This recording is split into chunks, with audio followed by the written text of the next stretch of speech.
Can I start? Yeah. Okay, so what was the state of my spiritual life before I met Jesus Christ? Well, technically there was no time before I met Jesus, thanks to my parents, who always took me to church before I ever knew what a church even was. But even though I've been surrounded by Christians my whole life, there was indeed a time before I truly accepted Jesus Christ into my heart. And that time continued up until recently, which is why I decided to go through with baptism this year. The truth is, I've always worshipped other gods. Not in the sense of a golden cow or anything, but it's just that I've been putting a whole lot of stuff before my relationship with God pretty much my entire life.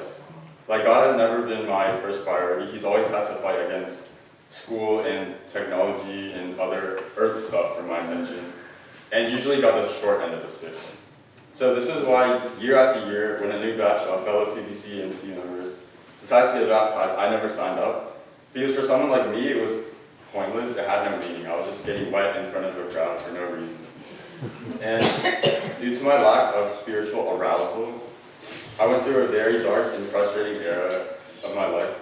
But you know what they say, the night is the darkest before the sun rises. It took me a while, but over the past few years, I finally began to realize that repeatedly ignoring God's offer for friendship and guidance, that being separate from God was the root cause of all this uncanny negativity. So young, dumb me finally opens up to God. And ever since I let Jesus take the wheel, well, the road has been pretty bumpy. But at least it's not like before where there was no road at all. But even after becoming sons and daughters of God, bumps in life are inevitable. In fact, after today, my bumps will probably get even bigger.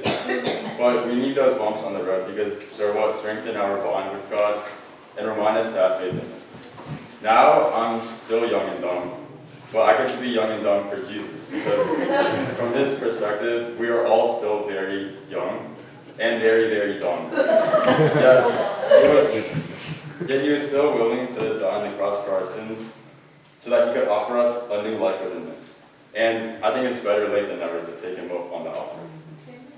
But I still do feel that the wall between church and the rest of my life is still kind of there. It's crumbling by the day, and my baptism is yet another brick off the top, and perhaps one of the last. Which is why I'm really proud to announce that come next Sunday, I'll be drinking grape juice and eating unleavened bread with everybody else. Amen.